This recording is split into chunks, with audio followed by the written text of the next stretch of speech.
విక్రమ్ టీవీకి సబ్స్క్రైబ్ చేయండి. Subscribe to Vikram TV. Subscribe to Vikram TV. Subscribe to Vikram TV. Subscribe to Vikram TV. Please like, share and subscribe to Vikram TV. Hi hello నమస్తే, welcome to Vikram TV. నేను మీ anchor పప్పు. ఈ రోజు మనతోని special guest రండి. ఆ guest ఎవరు కాదు, డైరెక్టర్ నందం హరిశ్చంద్రరావు గారు మనతోని ఉన్నారు. తను దాసరి నారాయణ గారి మీద బుక్ రాయడం జరిగింది. దాసరి నారాయణ గారికి తనకున్న అనుబంధం ఏంటిది, అసలు బుక్ ఎందుకు రాశారో ఇప్పుడు తన మాటలు అడిగి తెలుసుకొని ప్రయత్నిద్దాం. నమస్తే సార్. నమస్కారం పప్పు. ఎలా ఉన్నారు? బాగున్నాను, వెరీ గుడ్. ఓకే సార్, మీరు డైరెక్టర్ అన్నారు కదా, ఎన్ని మూవీస్ కి డైరెక్షన్ చేశారు? 4 పిక్చర్స్ చేశాను. 4 మూవీస్ చేశారు. ఫస్ట్ పిక్చర్ దుర్గాదేవి అని వడ్డే రమేష్ గారు ఓకే బొబ్బిలిపులు తీశారు కదా, అవును ఆయన. సెకండ్ పిక్చర్ ముఠా మేస్త్రి తీసిన శేఖర్ బాబు, చిరంజీవి గారి ముఠా మేస్త్రి. చిరంజీవి గారి ముఠా మేస్త్రి తీసిన శేఖర్ బాబు. ఓకే. తర్వాత థర్డ్ పిక్చరు ఎస్ వెంకటరత్నం ఎమగోళ తీసిన ఎస్ వెంకటరత్నం గారి పిక్చర్ చేశాను నేను. ఓకే. ఇది కాలయముడు అనే సినిమా. ఓకే సార్, ఇప్పుడు దాసరి నారాయణ గారి మీద మీరు బుక్ రాశారని చాలా మందికి తెలిసింది. నేను చాలా ఇంటర్వ్యూస్ కూడా చూశాను. మీరు అసలు దాసరి నారాయణ గారు మీకు ఎలా పరిచయం అయ్యారు? మీరు ఎప్పుడు కలిశారు దాసరి నారాయణ గారిని? ఆయన దగ్గర నేను అసిస్టెంట్ గా చేరాను ఫస్ట్. ఓకే. 1973లో తాత మనవడు ఎండ్లో వెళ్ళాను ఆయన దగ్గరికి. నేను సంసారం సాగరం ఫస్ట్ పిక్చర్ నా అసిస్టెంట్ గా. ఓకే. అక్కడి నుంచి దాదాపుగా ఒక 30 సంవత్సరాలు దాదాపుగా నేను డైరెక్టర్ అయ్యే వరకు ఆయనతోనే ఉన్నాను. నేను డైరెక్టర్ అయిన తర్వాత కూడా నా కెరీర్ బ్రేక్ వచ్చినప్పుడు కూడా మళ్ళీ ఆయన దగ్గరికి వెళ్ళాను నేను. సో దాదాపుగా 40 సంవత్సరాలు ఆయనతోనే ఉన్నాను నేను. 40 సంవత్సరాలు దాదాపుగా ఆయనతోటే, అంటే ఫ్యామిలీ మెంబర్ లాగా ఉన్నాను నేను. అంటే చాలా మంది డైరెక్టర్స్ ఉన్నారు కదా అప్పట్లో, దాసరి నారాయణ గారి దగ్గరనే మీరు ఎందుకు చేరారు అసిస్టెంట్ గా? ఏం చేద్దంటే మా నాన్నగారి స్నేహితుడు మావుళ్ళే గారు అని స్వర్గం నరక నిర్మాత ఆయన. ఆయన బావగారు అంటారు దాసరి నారాయణరావు గారిని. వాళ్ళు రిలేషన్షిప్. మా ఫాదర్ తో సజెస్ట్ చేశారు ఆయన, మీ అబ్బాయి చదువుకుంటే ఇదైంది కదా, ఆయన దగ్గర చేరుస్తాను, కెరీర్ బాగుంటుంది కదా అని చెప్తే మా నాన్నగారు ఒప్పుకుని ఆయన ద్వారా పంపించి గురువుగారి దగ్గర దాసరి నారాయణరావు గారి దగ్గర పంపించారు. డైరెక్ట్ గా ఆయన ఇంటికే వెళ్ళాను నేను. అప్పటికి దాసరి నారాయణ గారు ఎన్ని సినిమాలు చేశారండి? ఒకే సినిమా, తాత మనవడు. ఫంక్షన్స్ జరుగుతున్నాయి. అచ్చా. సిల్వర్ జూబ్లీ ఫంక్షన్ ఎండ్ లో నేను వెళ్ళాను. నేను ఫస్ట్ సినిమానే హిట్ కొట్టారా దాసరి నారాయణ? సూపర్ హిట్ అప్పట్లో. తెలుసుగా చరిత్ర. ఓకే. అది హిట్ కొట్టారనేది, ఇప్పుడు మీరు కొట్టారా అనే పదం అసలు వాడకూడదు మీరు. ఓకే. ఎప్పుడైనా సరే తాత మనవడు హిస్టరీ. దాసరి నారాయణరావు గారి కెరీర్ కి అది శిఖరం. ఓకే. అప్పుడు ఫిల్మ్ ఇండస్ట్రీ ఎక్కడ ఉండే? చెన్నైలో ఉండేనా? చెన్నై, మద్రాస్. ఓకే. అంటే మీకు తమిళ్ వచ్చా? కొద్దిగా. అథెంటిక్ గా మనం రాకపోయినా అర్థం చేసుకోగలం, చదవగలం. కొంత చదువుతాను వచ్చు. ఓకే. సరే, ఇప్పుడు దాసరి నారాయణ గారి మీరు 40 సంవత్సరాలు మీరు సార్తో జర్నీ చేశారు కదా, ఎలాంటి వ్యక్తిత్వం దాసరి నారాయణ గారిది? ఎలా ఉండేవారు? గ్రేట్. ఇండస్ట్రీ ఒప్పుకున్న సత్యం అది. ఇండస్ట్రీకి పెద్దగా అంగీకరించారు అంటేనే దాసరి నారాయణరావు వ్యక్తిత్వం గురించి మనం మాట్లాడుకోవాల్సిన పని లేదు. ఇండస్ట్రీ వాళ్ళు ఒప్పుకున్నారు, రాజకీయ నాయకులు ఒప్పుకున్నారు, పెద్ద వాళ్ళందరూ ఒప్పుకుని ఆయన పెద్దం చేశారు, సినీ పెద్దం చేశారు. అటువంటప్పుడు ఇక ఆయన గురించి, వ్యక్తిత్వం గురించి ఎవరికి అవసరం వచ్చినా అవసరానికి ఆదుకునే వ్యక్తి. ఆయన వ్యక్తిత్వం అంతకంటే చెప్పక్కర్లేదు. అర్ధరాత్రికి పిలిచినా ఆయన నేనున్నానంటూ సాయం చేస్తాడు. తను లాస్ట్ ఎన్ని సినిమాలు చేశారు సార్? ఎవరు? దాసరి నారాయణ గారు. మొత్తం టోటల్ ఎన్ని? 151 సినిమాలు చేశారు. మీరు ఆ క్వశ్చన్ అడగకూడదు. అంటే నేను అనేది, అంటే ఫస్ట్ సినిమా నుంచి మీరు జర్నీ చేశారు కదా సార్ తోని, ఆ ఫంక్షన్ నుంచి 151 సినిమా వరకు దాసరి నారాయణ గారి జర్నీ ఎలా ఉండే? అంటే వ్యక్తిత్వం ఎలా మారింది? అంటే కొంతమంది ఎదుగుతున్న కొద్దీ కొంచెం మార్పులు వస్తుంటాయి కదా, ఎలాంటి మార్పులు? ఏ మార్పులు? ఎదుగుతున్న కొద్దీ అంటే ఎదక్క ముందు తను ఎదగటానికి ఆయన కష్టపడతారు. ఎదిగిన తర్వాత కష్టపడే వాళ్ళని చూసి ఆదుకుంటాడు. అది ఆయన వ్యక్తిత్వం. ఓకే. దాసరి నారాయణతో మీరు క్లోజ్ గా ఉన్నారు కదా, క్లోజ్ గా ఉన్నప్పుడు ఆయన సంభాషణ గానీ, ఆయన ఉండే విధానం గానీ ఎలా ఉండేది? చాలా బాగుంటుంది. బిడ్డల్లాగా చూసుకున్నారు మమ్మల్ని. అసిస్టెంట్లు అంటే ఇట్లా ఆవిడ కూడా, మా దాసరి పద్మ గారు కూడా మమ్మల్ని బిడ్డల్లాగా చూసుకుని మాకు టిఫిన్లు పెట్టేవాళ్ళు. ఏదైనా లేట్ గా ఉంటే మేము ఎప్పుడు నైట్ సిట్టింగ్స్ ఉండేవి. లేట్ గా ఉన్నప్పుడు ఆవిడ మాకు అప్పటికప్పుడు టిఫిన్లు చేసి పెట్టేవాళ్ళు. అంత ఆప్యాయంగా చూసుకునేవాళ్ళు వాళ్ళిద్దరు, ఆ దంపతులు ఇద్దరు. మొత్తం ఎంతమంది సంతానం అండి దాసరి నారాయణ గారికి? ముగ్గురు. కానీ దాసరి నారాయణ చాలా సక్సెస్ అయ్యారు, డైరెక్టర్ గా మంచి సినిమాలు తీశారు. కానీ వాళ్ళ కొడుకు ఎందుకు రాని, అంటే పెద్ద దర్శకుడు దర్శకుడు కదా. ఎవరు పెద్దవాళ్ళ కొడుకులు ఎప్పుడు సక్సెస్ కారండి. మీరు ఎవరైనా తీసుకోండి మీరు పెద్దవాళ్ళ కొడుకులు ఎప్పుడు కూడా సక్సెస్ కారు. ఎందుకు కావచ్చు? ఎందుకంటే ఒక ఇమేజ్ ఏర్పడిపోతుంది వాళ్ళకి. ఆ ఇమేజ్ కి రీచ్ అవ్వటానికి ఆలోచించుకుంటారు ఏదో ఓహో ఊహో అని. అంటే అందరూ ఆర్టిస్ట్ కొడుకు ఆర్టిస్ట్ అవ్వాలని లేదు, డైరెక్టర్ కొడుకు డైరెక్టర్ అవ్వాలని లేదు. అంచేత ఇండస్ట్రీలో ఉన్నారు కాబట్టి ఏదో సినిమాలు చేయాలి కాబట్టి చేసినంత మాత్రాన సక్సెస్ అవ్వాలని లేదు. అనేక కారణాలు ఉంటాయి. ఇంచేతంటే దాసనారాయణ గారి ఇమేజ్ ఇంతలో ఉన్నప్పుడు కొడుకును కూడా అలాగే ఊహించేసుకుంటారు. సో అది రీచ్ అవ్వరు, ఎవరో రీచ్ కాలేదు. మనమే కాదు, మీరే కాదు, ఎవరో రీచ్ కాదు. తండ్రి కష్టపడి సంపాదించి కొడుకుని చదివిస్తాడు. కొడుకు 1,00,000 రూపాయల ఉద్యోగానికి వచ్చాడు అనుకోండి, అది అచీవ్మెంటేగా, ఉద్యోగంలో వస్తుంది అది. అలాగని తండ్రి గొప్ప వ్యాపారస్తుడు, కొడుకు అలాగే రావాలని లేదుగా. వ్యాపారంలో మెలుకులు తండ్రికి తెలిసి ఉండొచ్చు, బట్ కొడుకు తెలిసి ఉండాలనే రూల్ లేదు. అంచేత వాళ్ళు ఆయన పాటించిన విధానాలు వీళ్ళు పాటించి ఉండకపోవచ్చు, వాళ్ళ ఆలోచన విధానం వీళ్ళకు ఉండకపోవచ్చు. ఇంచేతంటే వాళ్ళు సిన్సియర్ గా పనిచేస్తారు. పెద్దవాళ్ళు ఎప్పుడు, తండ్రులు ఎప్పుడు కూడా సిన్సియర్ గా పనిచేస్తారు పెరగటానికి. కొడుకులు అలా ఉండరు. మా నాన్న సంపాదించాడు కదా అంచేత వీళ్ళు ఎంజాయ్ చేస్తూ లైఫ్ ని లీడ్ చేస్తారు. అందుకని అంత సక్సెస్ కాదు, అంత అంకిత భావం ఉండదు కొడుకులకి. ఎప్పుడైనా సరే అంకిత భావం ఉండాలి ముందు మెయిన్. అంచేత ఏదో కారణాల వల్ల పెద్దవాళ్ళ కొడుకులు ఎప్పుడు సక్సెస్ కాలేదు. మీరు ఇండస్ట్రీలో తీసుకోండి ఎవరినైనా సరే. దాసనారాయణ గారు అంటే ఎప్పుడైనా అంటే చాలా మందికి లైఫ్ ఇచ్చారు, చాలా మందికి స్టార్డమ్ తీసుకొచ్చారు, కానీ తన కొడుకు తీసుకురాలేకపోయారని ఎప్పుడైనా సంభాషణలు ఎప్పుడైనా చెప్పడం జరిగిందా మీతో డిస్కషన్? ఏం లేదు. ఇచ్చేదంటే ఆయన అసలు ముందు వాళ్ళ అబ్బాయిని డైరెక్ట్ చేయాలని అనుకోలేదు నేను. ఆయన ఇచ్చేదంటే ఏదో అంటా చూసారు, ఆముదపు చెట్టు ఉన్న చోట వేరే మర్రి చెట్టు ఉన్న చోట వేరే మొక్కలు మొలవని అవే ఓడలు దిగుతాయి తప్ప, అలాగా ఆయన వేరే డైరెక్టర్ తో చేద్దాం అనుకున్నారు. ఆయన వేరే డైరెక్టర్ చేస్తే ఫ్రీగా ఉంటారు పిల్లలు. ఇప్పుడు తండ్రి దగ్గర చేశారనుకోండి రిస్ట్రిక్షన్స్ ఉంటాయి చాలా. ఏమో ఇప్పుడు ఇంతకాలం పెరిగిన కొడుకుని డైరెక్ట్ చేసేటప్పుడు కొన్ని ఆయన ఇది కావాలని కేకలేను లేడు. ఎంచేత బయట వాళ్ళని చేసినట్టుగా చేయలేకపోవచ్చు. అందుకని కొన్ని రిస్ట్రిక్షన్స్ ఉంటాయి. తర్వాత ఆలోచనల్లో ఏమో నేను చేయకపోతే నాన్న ఏమనుకుంటారో, డాడీ ఏమనుకుంటారో అని ఒక ఆలోచనతో వీళ్ళు చేస్తారు. సో అందుకని రిస్ట్రిక్షన్స్ ఉంటాయి తండ్రి కొడుకులు. అందుకని ఆయన వేరే డైరెక్టర్ చేద్దాం అనుకుంటే కుదరనప్పుడు ఆయన he was compelled to do direct the film. కానీ తన 151 మూవీస్ లో ఒసేరాములమ్మ అనేది మూవీ ఈ జనరేషన్ కూడా చాలా నచ్చుతుంది. సాంగ్స్ కానివ్వండి, మూవీ పరంగా కానివ్వండి చూస్తుంటాం కదా. ఒసేరాములు అన్నప్పుడు ఆ టాపిక్ అంటే ఆ స్టోరీ ఎలా తీసుకోవడం జరిగింది, అసలు వర్క్ ఎలా చేశారు సార్?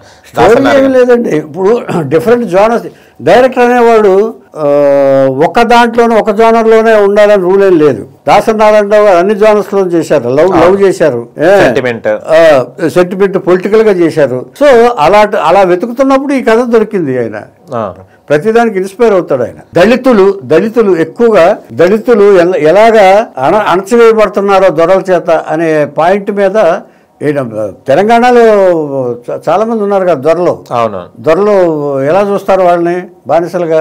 దాన్ని బేస్ చేసుకుని తెలంగాణలో వెళ్ళినప్పుడు ఎక్కడో ఇన్స్పైర్ అయ్యాడు ఆయన. దాని ప్రకారం కథ దొరికింది. అలా తీసుకున్నా అంటే గడిలో దొరలు ఉంటారు చూసారు, మీకు తెలుసా? మీకు దొరలు వాళ్ళు ఎక్స్ప్లాయిట్ చేస్తారు. వాళ్ళ దగ్గర నిల్చోటానికి కూడా లేదు, ఇలా కూర్చుంటారు, ఇలా మీ కాలు ముక్త బాంచన్ అన్నట్టు కూర్చుంటారు చూసారా. ఆ పాయింట్ బేస్ చేసుకుని గురువు గారు తీశారండి. ఓకే, కానీ ఆ మూవీ విజయశాంతి గారికి చాలా టర్నింగ్ పాయింట్ అయింది. రాములమ్మగా పేరు తెచ్చుకున్నది. విజయశాంతి గారితో ఎలా ఉండేయండి జర్నీ మీరు అప్పుడు చేసినప్పుడు? మామూలు పరిచయం తప్ప, గురువు గారి దగ్గర పరిచయం తప్ప. దాసనారాయణ గారు కాకుండా కూడా మీరు సీనియర్ ఎన్టీఆర్ గారితో, ఆయన ఏఎన్ఆర్ గారు, అక్కినేని నాగేశ్వరరావు గారితో కూడా వర్క్ చేశారట. గురువు గారితో ఉన్నప్పుడు అందరితో చేసినట్టే లెక్క మేము. ఓకే, ఎంతమంది హీరోస్ తో చేశారండి? చాలా హీరోస్ కదా, అందరితో చేశాం మేము. ఓకే, కానీ ఒకటి డౌట్ ఏంటంటే ఇంతమంది ఉన్నారు, పెద్దవాళ్ళు ఉన్నారు కదా, దాసనారాయణ గారు అదే చాలా మంది చాలా డైరెక్టర్స్ తోని ప్రొడ్యూసర్స్ తోని జర్నీ చేస్తుంటారు. కానీ బుక్ రాయాలన్న ఆలోచన మీకు ఎందుకు వచ్చింది సార్? దాసనారాయణ గారి మీద బుక్ రాయాలన్న ఆలోచన ఎందుకు వచ్చింది? ఆలోచన అసలు ముందు గురువు గారు అందరు పుస్తకాలు తయారవుతున్నాయి, బయోగ్రఫీలు తయారవుతున్నాయి. అప్పుడు గురువు గారికి బుక్ రాయాలని ఆలోచన నాకు ఎందుకు వచ్చిందంటే, ఆయన రాజకీయానికి వెళ్ళిపోయారు. ఆయన రాజ్యసభ మెంబర్ అయ్యారు. ఇప్పుడు 2000 సంవత్సరంలో రాజ్యసభ అయింది. ఆయన వెళ్ళిపోయిన తర్వాత మేము ఖాళీ అయిపోయాం. ఎస్పెషల్లీ నేను ఖాళీ అయ్యాను. నేను ఎక్కడ వేరే చోట ఎమ్మడలేను. నాదొక టిపికల్ క్యారెక్టర్. నందం హరిశ్చంద్రరావు అంటే వేరే చోట ఇవ్వలేని క్యారెక్టర్ నాది. ఓకే. అందుకని ఏం చేశానంటే నేను ఖాళీగా కూర్చోవడం ఎందుకని ఏదైనా రాద్దాం అనుకుంటే ఏం రాయొచ్చు అనుకుంటే అసలు గురువుగారి చరిత్ర ఎందుకు రాయకూడదు అని ఒక ఆలోచన వచ్చింది. ఆలోచన వచ్చిన తర్వాత మొదలు పెట్టాను నేను. ఆయన్నేం అడగల, ఆయనకు తెలియదు. ఒక 300 పేజీలు రాసిన తర్వాత గురువుగారి కాంపౌండ్ లో ఒక ఆయన చూసి అది గురువు గారికి ఇన్ఫార్మ్ చేశారు. అంటే దాసనారాయణ గారు ఉన్నప్పటి నుంచే రాస్తున్నారు? ఉన్నప్పటి నుంచే. ఓకే. ఎప్పుడు రాసింది కాదు, అయితే మధ్యలో ఆపేశాను నేను. ఓకే. గురువు గారికి ఢిల్లీలో ఉన్నారు గురువు గారు. ఢిల్లీకి కవర్ వెళ్ళింది. అప్పుడు ఒక అర్ధరాత్రి ఫోన్ వచ్చింది నాకు. నువ్వు రాసావంట కదా, ఏదో ఫోన్ పంపిస్తావా అన్నారు. అయ్యో గురువు గారు పాదాభివందనాలు చేసి పంపిస్తా అని చెప్పేసి ఆ ఫైలు ఇలా ఇంత ఫైలు మర్నాడు ఫ్లైట్లో పంపించాను నేను. పంపిస్తే అంటే ఫ్లైట్కి వెళ్తా ఉంటారు కదా ఢిల్లీ చాలా మంది, ఫ్లైట్లో పంపిస్తే ఆయనకి చేరింది.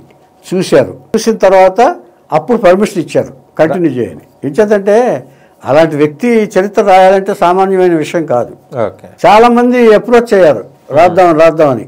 ఈవెన్ మన వినాయకరావు గారు కూడా అప్రోచ్ అయితే అప్పుడు ఒక పని చేయి, నువ్వు రాస్తానంటున్నావు కాబట్టి సినిమాల గురించి రాయి, నువ్వు జీవిత చరిత్ర హరిశ్చంద్రరావు రాస్తున్నాడు అని ఆ క్రెడిట్ ఇచ్చారు నాకు. సూపర్ గురువు గారు. ఓకే. అందుకని అప్పటి నుంచి ఇక ఆ ఉత్సాహంతో ఆయన ఎక్కడికి వెళ్తే అక్కడికి వెళ్ళటం, నేను ఏమైనా ఇన్సిడెంట్ ఉంటే క్యాచ్ చేయటం, ఆయన మాట్లాడే విధానాన్ని పట్టుకోవటం, ఆయన ఏ విషయాల మీద ఎలా మాట్లాడతారని తెలుసుకోవటం, అక్కడి నుంచి నేను ప్రతి ఇన్సిడెంట్ని క్యాచ్ చేసి పెట్టుకున్నా. ఒక్కసారి ఆ బుక్ చూపెట్టండి సార్. దర్శక కేసరి దాసరి. దీనికి క్లారిఫికేషన్ ఒకటి ఇస్తాను నేను. టైటిల్ పెట్టడానికి ఏంటి? టైటిల్ పెట్టడానికి క్లారిఫికేషన్ ఇంతవరకు ఎవరికి ఇవ్వలేదు. Lion of Tollywood. Okay. Okay sir, బాగుంది బుక్ ప్రింటింగ్. ఓకేనండి. అది కూడా తీసుకోండి. టైటిల్ పెట్టడానికి రీజన్ ఏంటిదో మాకు చాలా ఆతృతగా ఉంది తెలుసుకోవడానికి. చెప్తాను. కేసరి దాసరి అని. ఓకే. జనరల్ గా గురువు గారికి ఉన్న టైటిల్ ఏంటంటే దర్శకరత్న. అవును. చాలా మంది డౌట్లు ఎక్స్ప్రెస్ చేశారు కూడా. ఆయన దర్శకరత్న కదా, నువ్వు దర్శక కేసరి ఎందుకు పెట్టావు అన్నారు. అవును. పెట్టడానికి కారణం ఏంటంటే అందరూ ఆలోచించే విధానంలో నేను ఆలోచించేవాడిని కాదు గురువుగారి లాగా. జనరల్ గా ఈ దర్శక కేసరి అనే టైటిల్ ఉంది ఆయనకి. గురువు గారికి కూడా తెలియకపోవచ్చు, మర్చిపోయి ఉండొచ్చు ఆయన. ఇది ఎప్పుడు జరిగిందంటే తమిళనాడులో ముఖ్యమంత్రి కరుణానిధి గారు ఒక ఫంక్షన్కి వచ్చారు, గురువుగారి ఫంక్షన్కి వచ్చి ఆయన రైమ్స్ బాగా చెప్తారు, డైలాగ్ రైటర్ ఆయన. ఎవరు? కరుణానిధి గారు. ఆయన ప్రసంగిస్తూ గురువు గారిని ఏం సంబోధించారు? దర్శక కేసరి దాసరి అని సంబోధించాడు ఆయన. అది గురువు గారు కూడా ఉండుండదు. నాకు ఎందుకో స్ట్రైక్ అయింది. దర్శకరత్న పెడితే మామూలుగా ఆయన అందరూ పలికే పదమే కదా, ఇంకేదన్నా కొత్తగా పెడదామా? ఇంకా ఆయన లయన్ ఆఫ్ టాలీవుడ్ అనేది ఒక హాలీవుడ్ లో ఒక డైరెక్టర్ ఉంది పేరు. ఇప్పుడు టాలీవుడ్ లో కూడా ఈయన లైన్ అని సింహం అని అంటారు గురువు గారిని ఎప్పుడు లైన్ ఆఫ్ టాలీవుడ్ అని ఎప్పుడు ఆయన సింహం లాంటి వారు అంటారు. అది original title line of Tollywood అని పెడదాం అనుకున్నాను. కాదు, లైన్ ఆఫ్ టాలీవుడ్ అన్నప్పుడు అప్పుడు గుర్తుకొచ్చింది నాకు కరుణానిధి గారు చెప్పిన మాట, కేసరి అనే పదం, దాసరి నారాయణరావు దర్శక కేసరి దాసరి అని అంటూ ఆయన వాయిస్ లో చెప్పారు. అప్పుడు అది గుర్తొచ్చింది. ఎస్, ఇది అథెంటిక్ గానే ఈ టైటిల్ పెట్టాను నేను. ఈ లేని టైటిల్ ఏం పెట్టలా, నేను క్రియేట్ చేసింది కాదు. కేసరి అంటే సింహం, లయన్ కేసరి అంటారా? కేసరి అంటే సింహం. అచ్చా అచ్చా. Okay, nice. మంచి టైటిల్ తోని బుక్ కూడా చాలా బాగా. ఎందుకంటే దర్శకరత్న అంటే 100 అందరూ పిలిచే దాంట్లో ఒకటి అయిపోతుంది. అవును. నటరత్న ఉన్నారు ఆల్రెడీ ఎన్టీ రామారావు గారు. దర్శకరత్న అయిపోతుంది. ఒక దర్శకరత్న, ఒక దాసరి గారి బుక్ అనుకుంటా. దర్శక కేసరి అని ఎందుకు పెట్టాడని ఒక ఇది లైన్ ఆఫ్ టాలీవుడ్. డెఫినెట్ గా ఇది అందరూ యాక్సెప్ట్ చేసే సత్యం. ఆయన సింహం లాంటి వారు అని. సార్, ఇప్పుడు ఆ బుక్ లో అంటే తన ఎక్కడి ఉంది అంటే ఏముంది ఆ బుక్ లో? ఇప్పుడు మీరు రాసిన దాంట్లో ఎప్పటి నుంచి అంటే మీరు జర్నీ చేసినప్పటి నుంచి స్టార్ట్ అయిందా, లేకుంటే తన బాల్యం నుంచి? జర్నీ అనేది కాదండి. అసలు దాసనారాయణరావు జీవితమే ప్రతి వ్యక్తికి సంబంధించింది. దాసనారాయణరావు గారు అంటే ఆయన పైకి రావడానికి పట్ట కష్టాలు, పడ్డ అవమానాలు, ఆయన పొందిన అవమానాలు, ఆ అవమానాలని ఓర్పుతో సహించడం. ఇప్పుడు ప్రతి మనిషికి, మీకు కానీ నాకు కానీ ప్రతి మనిషికి కానీ జీవితంలో ఎన్నో ఒడిదుడుకులు వస్తూ ఉంటాయి. ఒడిదుడుకులు వస్తూ ఉంటే కొందరు ఇంపేషన్స్ తోటి, అంటే ఓర్పు లేకుండా తొందరపడిపోతూ ఉంటారు, తొందరపడి వేరే దారిలోకి వెళ్ళిపోతూ ఉంటారు. మరికొంతమంది ఓర్పుతో ఎలాగైనా సాధించాలన్న పట్టుదలతో కొందరు సాధిస్తారు. అవును, ఎప్పుడైనా సరే. అంచేత ఇప్పుడు ఒబరాయ్ అన్నాడు, 12 రూపాయలు జీతగాడు అతను. ఎలాగైనా దీన్ని సాధించాలనుకున్న ఒబరాయ్ అదే ఏ హోటల్లో అయితే పనిచేశాడో ఆ హోటల్ నుంచి బయటకు వచ్చి చిన్న హోటల్ పెట్టుకుని అంచెలంచెలుగా ఎదిగి ఒబరాయ్ హోటల్స్ అని పెట్టాడు. అలాగే ఫోర్డ్ కంపెనీలో ఒక అతను పనిచేశాడు. ఇప్పుడు ఫోర్డ్ కంపెనీ ఓనర్ లేడు, అతను ఒక చోట పనిచేసేవాడు. ఏంటంటే అతను డెవలప్మెంట్కి చాలా కృషి చేశాడు ఆ కంపెనీకి. ఆ కంపెనీ పైకి వచ్చిన తర్వాత ఇతన్ని పంపించేశారు బయటికి. అంతే, మనం వర్క్ ని లవ్ చేయాలి, కంపెనీని కాదు. పంపించేసిన తర్వాత ఇతను ఎలాగైనా అనుకుని ఆ ఫోర్డ్ కంపెనీ పెట్టాడు. ఫోర్డ్ కంపెనీ పెట్టి ఎంత అభివృద్ధి చెందింది. అవును. అంచేత మహామహులైన వాళ్ళందరూ, గొప్ప వాళ్ళైన అందరూ, సాధించిన వాళ్ళందరూ ఓర్పుతో తమ పండించిన అవమానాలని పట్టించుకోకుండా అంటే దాన్ని మనసులో పెట్టుకుని మనం ఎలా సాధించాలి అనే ఉద్దేశంతో చేశాడు. అలాంటి వ్యక్తుల్లో దాసనారాయణరావు గారు ఇండస్ట్రీలో ఒకరు. ఆయనకు చాలా అవమానాలు జరిగినాయి. ఎలాంటి అవమానాలు అంటే ఎవరు అవమానం చేశారు? అందరూ అవమానాలు చేశారు. ఎలా అంటే ఏంటిది? మూవీ పరంగానా? అసలు ఆర్టిస్ట్ గా వచ్చారండి. అసలు ఫస్ట్ దాసనారాయణ ఆర్టిస్ట్ గా వచ్చారు, తీసుకొచ్చారు ఒక ప్రొడ్యూసర్. అదో క్రెడిట్. ఇంతవరకు ఎవరికి జరగదు. ఇండస్ట్రీకి ఏదైనా అవుదామని చాలా మంది వస్తారు, ఆయనకి ఇష్టం లేదు. I don't want to be among 100, I want to be above 100 అనుకునే వ్యక్తి ఆయన. అంచేత ఆ సినిమా కోసం ట్రై చేయలే. బికాజ్ ఆయన జాబ్ చేసేటప్పుడు drama writer, aeronautics, Hindustan aeronautics చేసేటప్పుడు రైటర్ ఆయన. నాటకాలు రాసేవాడు, నాటకాల డైరెక్టర్ ఆయన. ఆర్టిస్టులు క్రియేట్ చేశాడు ఆయన. ఎంతో మంది ఆయన వెనకాల ట్రూప్లో ఉండేవాళ్ళు. ఆయన గాంధీ భవన్లో వేసాడు, ఆయన రవీంద్ర భారతిలో వేశాడు. ఆయన వేసినప్పుడు అలా రవీంద్ర భారతిలో చూసిన డ్రామా చూసి ఒక నిర్మాత ఆయన్ని తీసుకెళ్లారు. వేషం కామెడీ బాగా వేస్తాడు ఆయన. పువ్వులు పున్న వేషం వేసాడు. ఎవరో మాడా వేశాడే, తెలుసా మీకు? చిల్లర కూడా చిట్టమ్మని సినిమా చూసారా? లేదా, తెలీదు. మాడా వేశాడు, కొద్దిగా వేషం, ట్రాన్స్జెండర్ వేస్తే అది బాగా నచ్చింది ఆయనకి పెర్ఫార్మెన్స్. నేను అందం కోసం పందెం అనే సినిమా తీస్తున్నాను నేను, కాంతారావు గారు వీళ్ళు. అక్కడ లండన్ తీసుకెళ్ళాడు ఆయన. తీసుకెళ్ళి రావడం ప్రొడ్యూసర్ ఆఫీస్లో మకం పెట్టాడు ఆయన. ఇప్పుడు మిగతా వాళ్ళందరూ ఏంటంటే ఎక్కడ రూమ్ తీసుకుని ట్రయల్స్ వేసి ఆఫీసులకు వెళ్ళి ఇచ్చేస్తారు. కానీ ఆయన అలా చేయలే. ఆఫీస్కి వెళ్ళాడు కానీ షూటింగ్లో ఆయనకి అవమానం జరిగింది. ఎలాగంటే Balakrishna main character, Balakrishna main character. Balakrishna 10 టేకులు తిని డైలాగ్ చెప్పలేకపోతే ఈయన అప్పుడు నెమ్మరేసుకుంటున్నాడు ఆయన డైలాగు. ఎదురుగుండా అప్పుడు వెనకాల ఆర్టిస్టులు ఏం చేస్తారు, మనం ఎవరికి వాళ్ళకి సినిమాలో ఎవరికి మనకి ఇస్తే బాగుండు డైలాగు, మనకిస్తే బాగుండు అని డైలాగ్ నెమరేసుకుంటున్నారు ఆయన. అది డైరెక్టర్ చూసి నువ్వు చెప్పగలవా అన్నాడు ఆయన. చెప్పగలనంటే అక్కడి నుంచి ఆయన డైలాగ్ చెప్పన్నాడు. బాలకృష్ణ అక్కడ ఆపేసి ఈయనతో చెప్పించి ఓకే చేశారు డైలాగ్. చెప్పారు. అంటే ఒక భటుడు వేషం, అది ఒక చిన్న వేషం. మెయిన్ కమెడియన్ వేషం ఇస్తానని ఫస్ట్ అవమానం. ఇది మెయిన్ కమెడియన్ వేషం ఇస్తానని తీసుకొచ్చి ఆయనకు ఒక భటుడు వేషం ఇచ్చారు. అది ఫస్ట్ అవమానం. ఒప్పుకున్నాడు. వెళ్ళిపోతున్నాడు ఈయన. వెళ్ళిపోతుంటే కాదు, ఎందుకు వచ్చారు కదా, తీసుకొచ్చారు కదా, నెక్స్ట్ పిక్చర్లో నీకు ఇస్తాను అని ప్రొడ్యూసర్ నచ్చ చెప్పాడు. ఎందుకంటే హీఈస్ గిల్టీ. ఇచ్చేదంటే సాయం చేస్తానని మీరు తీసుకొచ్చారు, సాయం చేయకపోగా అవమానించారు, ఎలా ఉంటుంది అది? అది కాకపోతే అప్పుడు అది ఫస్ట్ స్టెప్.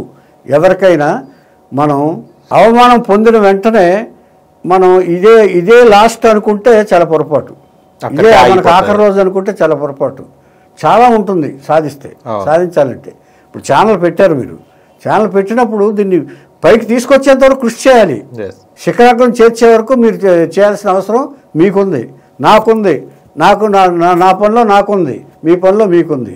అలాగా ఆయన ఏం చేశాడంటే, సరే ఓకే చూద్దాం అని చెప్పేసి ఆ వేషం వేసిన తర్వాత నీకు వేయండి సార్, వచ్చాను కాబట్టి వేశాను కాబట్టి ఇక దీంతో ఎండ్ చేసేయండి క్యారెక్టరు, నేను దాన్ని కంటిన్యూ అవ్వను. భక్తుడు అంటే చివరి వరకు ఉంటాడు కదా. అవును. I don't want to continue అని చెప్పారు. సరే అని చెప్పారు. అయితే నేను వస్తానంటే కాదు, నువ్వు ఉండు, నువ్వు టాలెంట్ ఉన్న ఆర్టిస్ట్వి, టాలెంట్ ఉంది నీకు, అంచేత నువ్వు వెళ్ళిపోయినందువల్ల ఇప్పుడు ఇదేం లేదు. ఇప్పుడు నేను నాకు తెలిసిన వాళ్ళకి చెప్తాను, ప్రయత్నించు, మంచి వేషం తగిలిందనుకో, ఏమో అదృష్టం కలిసి రావచ్చు, అంతవరకు మా ఆఫీస్లో ఉండన్నారు ఆయన. ఓకే, సరే ఆఫీస్లో ఉంటూ దీంట్లో చేస్తూ. దేంట్లో చేస్తున్నారు? జాబ్ చేసుకుంటా, ఆఫీస్ అకౌంట్లు చూస్తూ. అచ్చా, ఊరికే ఉండడు ఆయన, ఊరికే తింటాం ఇష్టం లేదు ఆయనకి, వర్క్ చేయాలి. ఓకే, ఊరికి ఎందుకు తినాలి? ఊరికి తిండి పెడితే తినే రకం కాదు ఆయన. దాసనారాయణ గారు వర్క్ చేస్తేనే భోజనం కూడా చేస్తారు, అంటే ఆయన మనస్తత్వం అది ఫ్రీగా లేదు, కష్టపడే మనస్తత్వం అది. అక్కడి నుంచి గొప్ప విశేషం ఏంటంటే ఇందులో అందరూ నోట్ చేసుకోవాల్సింది, ఫస్ట్ పిక్చర్కి ఎలా అయితే కష్టపడ్డాడు ఆయన, 150వ పిక్చర్ కూడా అలా కష్టపడ్డాడు ఆయన. అంత కష్టాన్ని భరించాడు ఆయన. ఊరికే కూర్చుని అది చేయి ఇది చేయని చెప్పారు కాదు. 151 చిత్రానికి వర్షంలో, నిజం రైలు వర్షంలో తడిచి 151 చిత్రానికి చాలా కష్టపడి డే అండ్ నైట్. ఒక పక్కన బ్లడ్ కారుతుంటే మేస్త్రి సినిమాకి బ్లడ్ ఒక ఆపరేషన్ చేయించుకుని సినిమా ఫినిష్ చేయాలనే దీంతో సొంత పిక్చరే.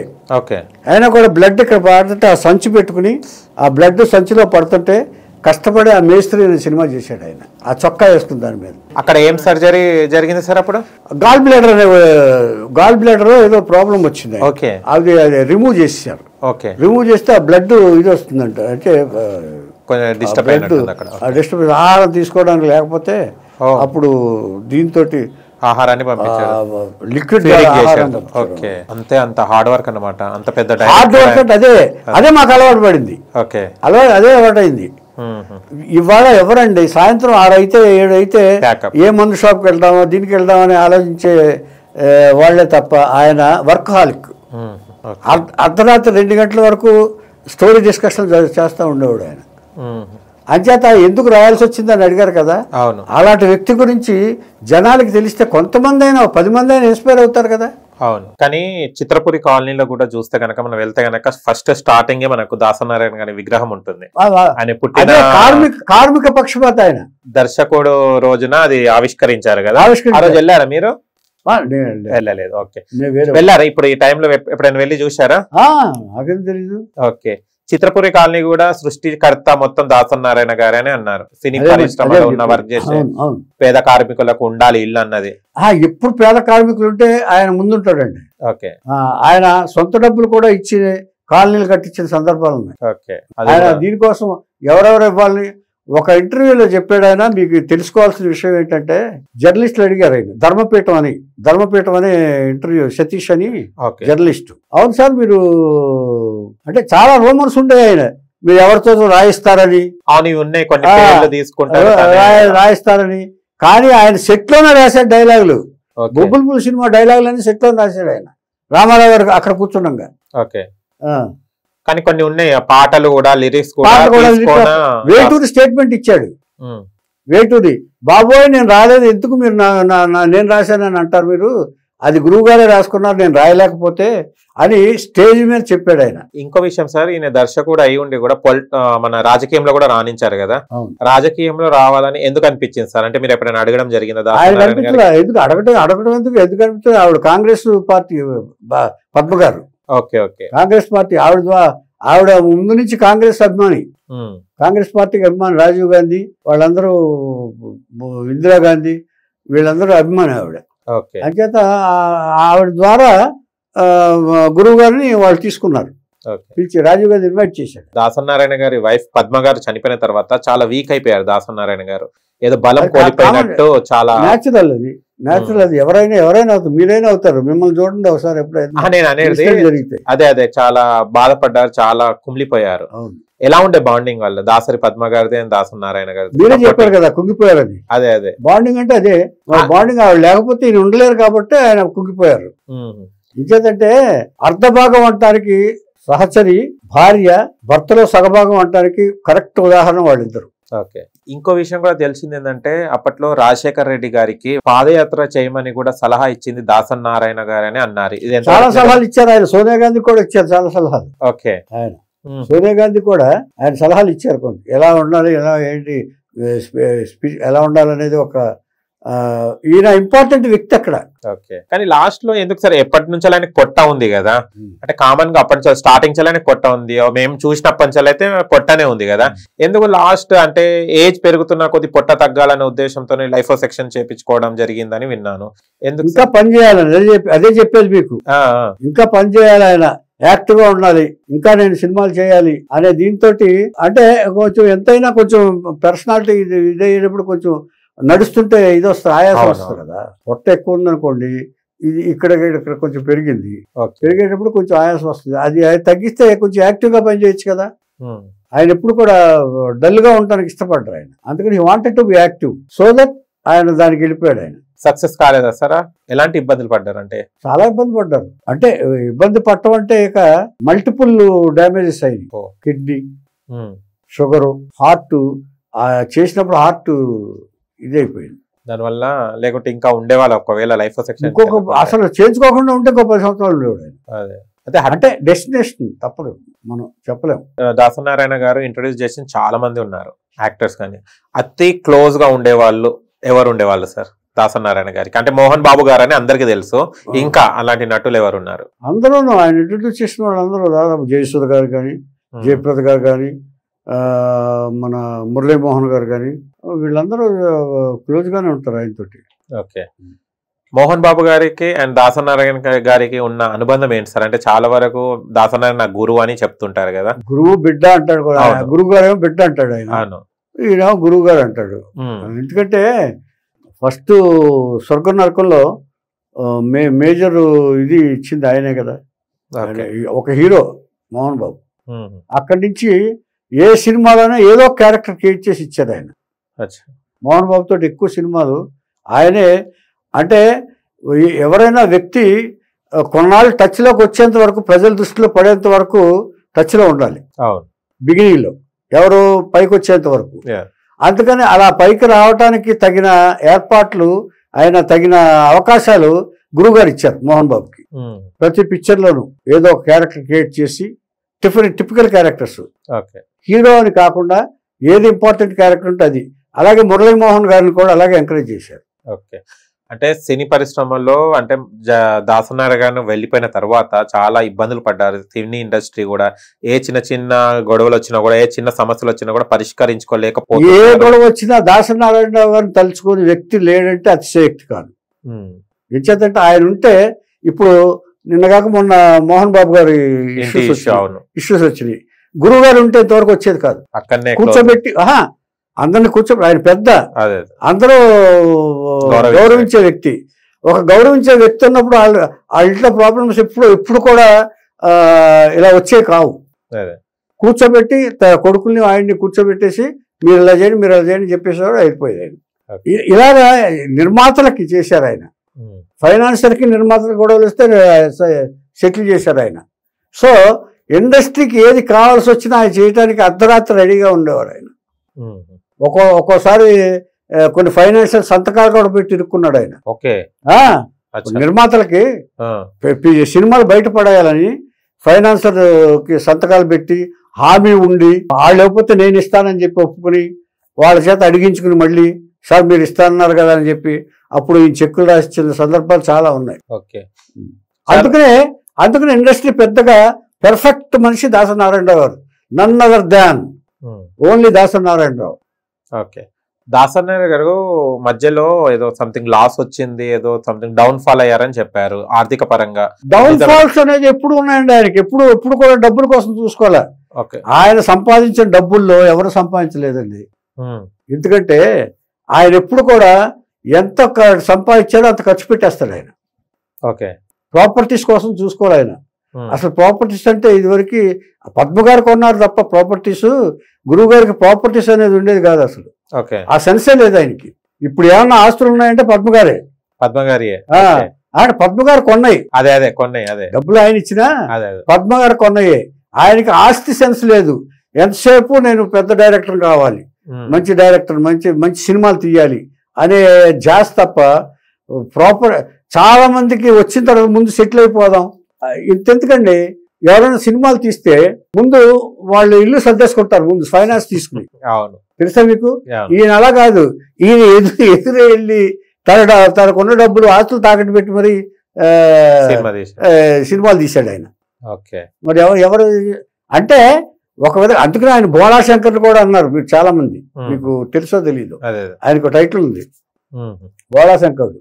ఎవరన్నా వచ్చి కాళ్ళ మీద పడు ఏమీ లేదు, ఎవరో కామెంట్ కూడా చేశారు, కత్తితో పొడిచి వెళ్ళిపోయాడు ఒకడు. ఎవరిని? ఒకడిని ఓకే. గురువు గారిని కత్తితో పొడిచి వెళ్ళిపోయి మళ్ళీ సాయంత్రం వచ్చి ఆయన కాళ్ళు పట్టుకుంటే పర్లేదు లేవయ్యా అని క్షమించేసే మనస్తత్వం దాసనారాయణ గారు. అందుకే పరిశ్రమ పెద్ద అయ్యాడు ఆయన, గాడ్ ఫాదర్ అయ్యాడు ఆయన.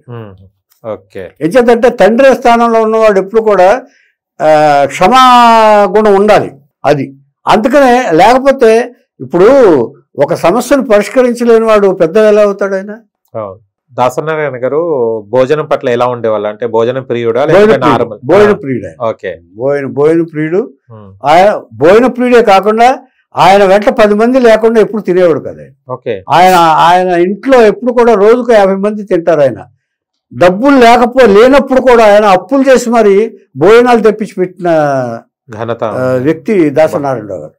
ఎందుకంటే స్టాఫ్ కి ఓకే దాదాపు 50 మంది ఆయన కోసం వచ్చేవాళ్ళు, అందరూ దాదాపు పనిచేసేవాళ్ళు అందరూ కలిసి దాదాపుగా 50 మంది ఉంటారు. 50 మంది భోజనాలు అక్కడే. ఓకే. ఒకవేళ డబ్బులు ఇబ్బంది ఏదైనా ఉందనుకోండి, ఎవరి దగ్గర తీసుకుని ముందు భోజనాలు తెప్పించేవాడు ఆయన. ఆ ఇబ్బంది కూడా పడ్డాడు ఆయన. అయినా కూడా ఈ చారిటీ కార్యక్రమాలు ఆపలా. నెల కొంతమందికి డబ్బులు పంపించేవాడు ఆయన. ఆర్టిస్టులకి, కాంతారావు గారికి కూడా పంపించాడు ఆయన. ఓకే. కాంతారావు గారు లాంటి వాళ్ళకి, ఆర్టిస్టులకి, దెబ్బతిన్న వాళ్ళకి, డైరెక్షన్ డిపార్ట్మెంట్ వాళ్ళకి నెల ఇంత డబ్బులు పంపించేవాడు ఆయన దాసనారాయణ గారు. ఓకే. అందుకనే కాకపోతే ఏంటంటే పూర్వజన్మ ఫలం అనుకుంటాను ఆయన పోవటం, సడన్గా పోవటం. లేకపోతే ఆయన అలా పోవాల్సిన మనిషి కాదు ఆయన. చనిపోయే ముందు ఎప్పుడు కలిశారు సార్ మీరు? అంటే హెల్త్ బాగాలేనప్పుడు? ఎప్పుడు కలిశాను నేను. వైర్లో మొత్తం అంతా వైర్లు ఉన్నప్పుడు కలిశాను నేను, హాస్పిటల్లో కలిశాను, ఇంట్లో కలిశాను. ఇంటికి వస్తారు కదా, ఇంటికి వచ్చిన. అవునవును. ఏమనేవారు? హెల్త్ ఏమనేవారు? పర్వాలేదయ్యా, మళ్ళీ వచ్చేస్తాను, మనం సినిమాలు చేసేద్దాం అంటారు. అదే. ఓకే. దాసనారాయణ గారి మరణ వార్త విన్నప్పుడు మీరు ఎలా అంటే ఫీల్ అయ్యారు? అంటే దగ్గరున్న వ్యక్తి మీరు.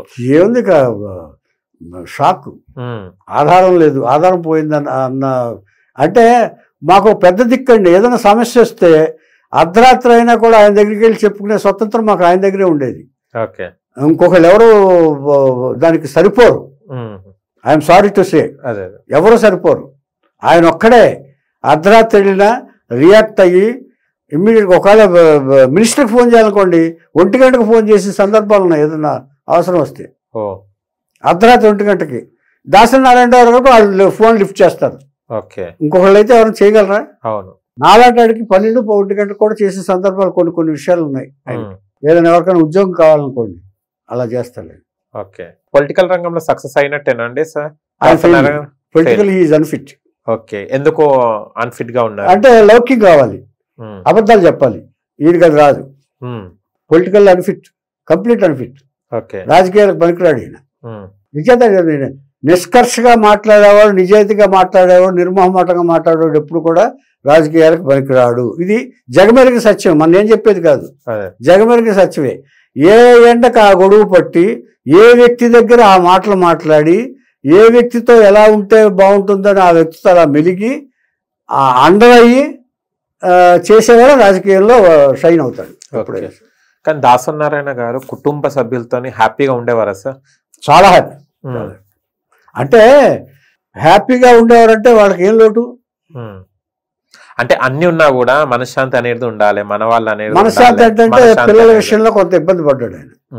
మిగతా వాళ్ళు అదే మ్యారేజెస్ విషయంలో ఏ ఇంట్లో లేదు, ఇది ఆ ఇంట్లోనే ఉంది అంతే. ఆ మ్యారేజెస్ వాళ్ళ ఇష్టానికి వాళ్ళు చేసుకున్నారు కాబట్టి, మగపిల్లలు ఎస్పెషల్లీ మగపిల్లలు, కూతురు పిల్ల ఆయనే చేశాడు. ఆయన చేత ఆ విషయంలో ఇబ్బంది పడ్డాడు ఆయన. ఇబ్బంది పడ్డారు, బాధపడ్డారు. దాసనారాయణ గారు అంటే మనం మీరు అన్నారు ఇప్పటిదాకా అర్ధరాత్రి కూడా ఫోన్ చేస్తే మాట్లాడేవారు, ఇట్లా కల్పించేవారు అని. అంటే మనస్తత్వం ఎలా ఉండేది అంటే కొంతమందికి ముక్కుసూటిగా మాట్లాడతారు, కొంతమంది ఆప్యాయంగా మాట్లాడతారు. దాసనారాయణ గారు ఎలా మాట్లాడేవారు? అందరితో ఆప్యాయంగా మాట్లాడేవారు. ఏదైనా విషయం వస్తే కోపడేవారు, తప్పు చేస్తే. ఓకే, కోపం కూడా వచ్చేది. కోపం, విపరీతమైన కోపం. అచ్చా. అబద్ధాలు ఆడినా, టైం మెయింటైన్ చేయకపోయినా. మీకు గుర్తుందో లేదు, నేను కూడా మీకు ఫోన్ చేశాను ఇలాగ నేను 11 గంటలకు వస్తానని. అవునవును, అది ఆయన దగ్గర నుంచి వచ్చింది డిసిప్లిన్. ఓకే, ఆ డిసిప్లిన్ ఇచ్చేత ఇన్ఫర్మేషన్ ఇచ్చామనుకోండి, మీరు 10 గంటలకు వస్తామనుకుని అనుకుంటారు. అవునవును, అంచేత I inform you. This is from Dasanarayana గారు నాకు వచ్చిన క్యారెక్టర్. ఓకే సార్, ఇప్పుడు 151 మూవీస్ అంటే మీరు దాదాపు 1973 నుంచి జర్నీ చేస్తున్నారు కదా. ఇప్పుడు 2024 వరకు మీరు చూస్తున్నారు కదా, ఇండస్ట్రీలో ఎలాంటి మార్పులు వచ్చాయి మీ ఎక్స్పీరియన్స్ ప్రకారం? చాలా మార్పులు వచ్చినాయి. మంచి మార్పులు వచ్చాయా లేకుంటే? మంచి మార్పులు అని చెప్పలేము. అది మంచి మార్పులు అంటే ఇదివరకు నిర్మాత క్షేమంగా ఉండేవాడు, తనకు అనుకున్న బడ్జెట్లో తీసేవాడు, సుహృద్భావ వాతావరణంలో తీసేవారు, కంట్రోల్లో తీసేవారు. ఇప్పుడు కంట్రోల్ ఎక్కడుంది? బడ్జెట్లో కంట్రోల్ ఎక్కడుంది? ఇప్పుడు 200 కోట్లు తీసారంటే నేను 300 కోట్లలో తీయాలి. ఏమండి, వాళ్ళు ఏళ్ళతో తీశారంటే వీళ్ళు తీశారు.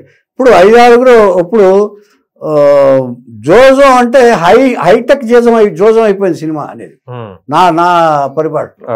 హైటెక్ జోజం అంచేతే సక్సెస్ అయితే ఓకే, లేదా దెబ్బతింది అనుకోండి అవుట్. ఇంకా కానీ ఒకప్పుడు సినిమాలు 365 డేస్ నడిచిన రోజులు ఉన్నాయి, 100 డేస్ నడిచిన రోజులు ఉన్నాయి. మా గురుగారు సినిమాలు ఉన్నాయి, మా గురుగారు శిష్యుడు కోటి రామకృష్ణ సినిమాలు ఉన్నాయి, 500 రోజులు నాడిని. కానీ ఇప్పుడు 3 రోజులకే దుకాణం బంద్ చేసేస్తున్నారు సినిమాలు. 3 డేస్ అంటే అప్పటికిప్పటికి తేడా ఏంటో చెప్పండి, అదే చెప్పాలి. ఇప్పుడు గురువు గారు దర్శకుడిగా గొప్పతనం ఏంటంటే ఇప్పుడు దర్శకుడి గురించి చెప్తున్నారు కదా మీరు అందరూను. ఇదివరకు సింగిల్ థియేటర్, 1 వీకే డబుల్ థియేటర్ వేసేవాళ్ళు. ఇదివరకు టికెట్ రేటు అదే రిజర్వ్డ్ 30-40 ఎంతో ఉండేది. ఇప్పుడు 100, 1000, లక్షలు. తర్వాత ఇప్పుడు ఇదివరకు మ్యాక్సిమం వేస్తే 60 థియేటర్లు 70 థియేటర్లు వేసేవాళ్ళు, 100 బిలో. దాంట్లో అంత ఇది వచ్చింది, అంత కలెక్షన్స్ వచ్చాయి. ఏమంటే ఇప్పుడు దాదాపు 10,000 పైన థియేటర్లు వరల్డ్ వైడ్. ఇప్పుడు పాన్ ఇండియా అయిపోయింది. పాన్ ఇండియా కాదు, పాన్ వరల్డ్. అవును, పాన్ వరల్డ్ సినిమాలు వచ్చినాయి. ఇప్పుడు దీంతో కంపేర్ చేస్తే ఇది గొప్ప అది గొప్ప. రూపాయి టికెట్ ఉన్నప్పుడు, పావలా నేల ఉన్నప్పుడు లవకృష్ణ సినిమా ₹1 కోటి వసూలు చేసింది. లవకృష్ణ బళ్ళు కట్టుకొచ్చి సినిమా చూశారు అంటే ఇవాళంతా 10,000 కోట్లు వర్త్ లవకృష్ణ సినిమా ఇవాళ రేట్లో పెట్టుకుంటే. పావలా నేల టికెట్ ₹1 రిజర్వ్డ్, 63. అప్పుడే ₹1 కోటి వసూలు చేసింది. అది ఎవరికైనా తెలుసా ఇది? ఇప్పుడు థియేటర్లో ఇప్పుడు నంబర్ ఆఫ్ థియేటర్లు వేస్తే డబ్బులు రావండి, ఫస్ట్ వీక్ అన్న చూస్తే ఇస్తారు కదా. ఇవి కలెక్షన్స్ కౌంట్ ఎలా చేస్తారు మీరు? రికార్డులను ఎలా చేస్తారు మీరు? ఒక ప్రేమాభిషేకం ఒక రికార్డు. తాత మనోడు 4 లక్షల బడ్జెట్తో తీసే తాత మనోడు 365 రోజులు అట్టం రికార్డు. గురుగారి సినిమాలు చూస్తే, మా గురుగారి శిష్యుడు కోటి రామకృష్ణ తీసే సినిమాలు 300 రోజులు 500 రోజులు ఆడి, అవి రికార్డులు. ఇప్పుడు వీళ్ళు ఇంత ఖర్చు పెట్టి, ఇన్ని 100 కోట్లు ఖర్చు పెట్టి, మాది గొప్పతనం అంటే ఆర్టిఫిషియల్ ఇంటెలిజెన్స్ తోటి ఆడే సినిమాలని మా గొప్పతనం అంటే మేధావితనం ఎట్లా అవుతుంది? అది అప్పట్లో సిల్వర్. దానికి ఎంతమంది బ్రెయిన్స్ వర్కౌట్ అవుతున్నాయి ఇక్కడ. కానీ దాసనారాయణ రావు సింగిల్ బ్రెయిన్ తో సినిమా తీశాడు ఆయన. Single brain. ఇక్కడ స్టోరీస్ ఏమైనా కాపీ కొట్టేవాళ్ళ? ఆ లాంగ్వేజెస్ చల్లి ఈ లాంగ్వేజెస్ అని కాపీ అనేది ఉండదండి, ఇన్స్పిరేషన్ ఉంటుంది ఎప్పుడైనా సరే. ఎప్పుడైనా గుర్తుపెట్టుకోండి, కాపీ అనేది ఉంది. కాపీ కొడితే ఎవరు ఊరుకుంటారండి? ఈ సినిమాలో కాపీ కొట్టేవాళ్ళు. అదే, కానీ కంటే కూతునే కనాలే మూవీ కూడా చాలా మంచి రెస్పాన్స్ వచ్చింది. నేను పనిచేసాను దానికి. పని చేశారు రమకృష్ణ గారు, జయసుధ గారు, ఈయన తండ్రి క్యారెక్టర్. అదే ఈయన గొప్పతనం ఏంటంటేనండి, ఒకే కథని 6 సినిమాలు తీసి హిట్ కొట్టాడు ఈయన. ఎవరికైనా చెప్పండి కొంచెం ఒకసారి, ఎవరైనా ఉన్నారేమో. ఒకే కథ, తాత మనోడు, బంగారు కుటుంబం అంటే కొడుకులు ఫ్యామిలీ కథలు, ధర్మపీఠం దద్దరిల్లింది అంటే కొడుకులు డిఫర్ అయ్యే ఇదనమాట. నాన్నగారు అవును. 4 ఇంకో సినిమాలు ఇంకొక 2 సినిమాలు ఉన్నాయి. అమ్మ రాజీనామా కూడా దాసనారాయణ గారు. అమరాజరామ దాస్తున్నాడు. అది ఇప్పటికే హిట్. అది ఎవరు ఆ సాంగ్ ఇప్పటికే కొడుకులు ఇవన్నీ ఒకే కథలు. అవును, ఫ్యామిలీ ఓరియంటెడ్ గా బాగా వెళ్ళేది. Family oriented. కానీ ఆ కథలు కూడా ఎలా ఉంటాయంటే కుటుంబంలో జరిగిన సన్నివేశాలే చూపెట్టేటోళ్ళు. అదే ఇప్పుడు కూడా ప్రపంచంలో ఏ భాష ఎన్ని సినిమాలు తీసినా, ఇప్పుడు మీరు జురాసిక్ పార్క్ ఉందనుకోండి, అవును, అది మీరు ఎప్పుడన్నా వెళ్ళే మ్యూజియం లాంటిది. అవును. మీరు మ్యూజియం రోజు వెళ్తారు కదా? వెళ్ళలేం. మ్యూజియం రోజు వెళ్తారా? లేదు. అవతారు మ్యూజియం లాంటిది. ఎక్కడికైనా పిక్నిక్ వెళ్తాను చూసారా? ఎప్పుడు వన్స్ ఇన్ ఏ వైల్, 1 ఇయర్కి ఒకసారి వెళ్తారు. అలాంటి సినిమాలు మీరు మనసులో హత్తుకుపోవు. అప్పటికప్పుడు ఎంటర్టైన్మెంట్ ఇస్తాయి. స్పాట్ ఎంటర్టైన్మెంట్ అనమాట అది. జోల్గా ఇవన్నీ సినిమా నుంచి, థియేటర్ నుంచి బయటకు వచ్చిన తర్వాత ఎప్పుడైనా మనసులో నిలిచిపోయే సినిమాలు అలాంటి సినిమాలు తీసిన దర్శకుడు ఎక్కువ భాగం దాసనారాయణరావు గారు. దాసనారాయణ గారి శిష్యులు ఎవరైతే ఉన్నారు ఇప్పుడు కోటి రామకృష్ణ గారు లాంటి వాళ్ళు, ఇంకా ఎవరెవరు ఉన్నారు సార్? చాలా మంది. వేలంకటేశ్వరరావు ఉన్నాడు, రవిరాజ పినిశెట్టి ఉన్నాడు, కొమ్మినేని శాస్త్రిరావు వెళ్ళిపోయినాడు. చాలా మంది ఉన్నారు. అందరూ కాపుగంటి రాజేంద్ర ఉన్నాడు, రమణబాబు ఉన్నాడు, నేనున్నాను. మీరు కొంచెం కత్తి కాంతారావు లాగానే ఉన్నారు. ఫేస్ కట్ అదంతా. అవునవును. కాంతారావు నుంచి చెప్పారు. కాంతారావు గారు ఎందుకు సార్ అట్లా లాస్ అయిపోవడానికి రీజన్ ఏముండే సార్? అసలు ఏముందండి, ఇప్పుడు సినిమాలు తీశారు. సినిమాలు తీస్తే అప్పులు పాలైపోతారు. ఇప్పుడు సప్తస్వరాలను తీశాడు ఆయన, ఇంకోటి ఏదో సినిమా తీశాడు ఆయన. ఆ 2 సినిమాలో లాస్ వచ్చి, ఇప్పుడు సక్సెస్ వచ్చినప్పుడేమో డబ్బు ఎక్కువ కాలం నిలవదండి, లాభం కొంత ఉంటుంది. అదే ఒక ఫ్లాప్ వచ్చింది అనుకోండి, మీరు ఇంతకాలం సంపాదించిందంతా పోతుంది. అవును, మీరు ఎప్పుడైనా గుర్తుపెట్టుకోండి. సక్సెస్ వచ్చిన తర్వాత ఏం చేస్తారు? 1 కోటి రూపాయల లాభం వచ్చింది అనుకోండి, సపోజ్ ఈ 100 డేస్ ఫంక్షన్ చేస్తారు, సిల్వర్ జూబ్లీ ఫంక్షన్ చేస్తారు, లేకపోతే గిఫ్ట్లు పంపిస్తారు, అయిపోయింది. వచ్చిన రాబడి మొత్తం పోయింది. అదే ఫ్లాప్ అయింది అనుకోండి, ఎక్కడి నుంచి తీసుకొస్తారు రికవరీ? లేదు. అంచేత జాగ్రత్తగా ఉండాలి ఎవరు కూడా, అందరూ కూడా. ఓకే. మహానటి సావిత్రి గారితో కూడా వర్క్ చేశారు సార్ మీరు?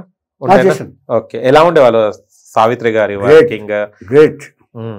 అసలు అంటే ఇదివరకు నటీమణుల గురించి కానీ ఆర్టిస్టుల గురించి కానీ అసలు మనం మాట్లాడుకోవాలంటే అది ఒక పాఠ్య పుస్తకాలండి. వాళ్ళ దగ్గర నుంచి నేర్చుకోవాలి, వాళ్ళ నుంచి మనం స్ఫూర్తి పొందవలసిన విషయాలు చాలా ఉంటాయి. వాళ్ళ మనస్తత్వం ప్రకారం ఎదటి వాళ్ళతో పలకరించే మర్యాద. ఓకే. ఏమండి, వాళ్ళు పని వాళ్ళని ఎలా చూస్తారు, పక్క వాళ్ళతో ఎలా మాట్లాడతారు, ఎంత మర్యాద ఇస్తారు, ఎంత సంస్కారంగా ఉంటారు అనేది ఇవన్నీ నేర్చుకోవాల్సిన విషయాలు పాత నటీమణుల దగ్గర నుంచి. మనం అంటే ఎవరో ఒకళ్ళిద్దరు ఉంటారు తప్ప అది లేరని అన్న నేను. అహంభావం ప్రదర్శించేవాళ్ళు, వీళ్ళు అలా ఉండేవాళ్ళు కాదండి.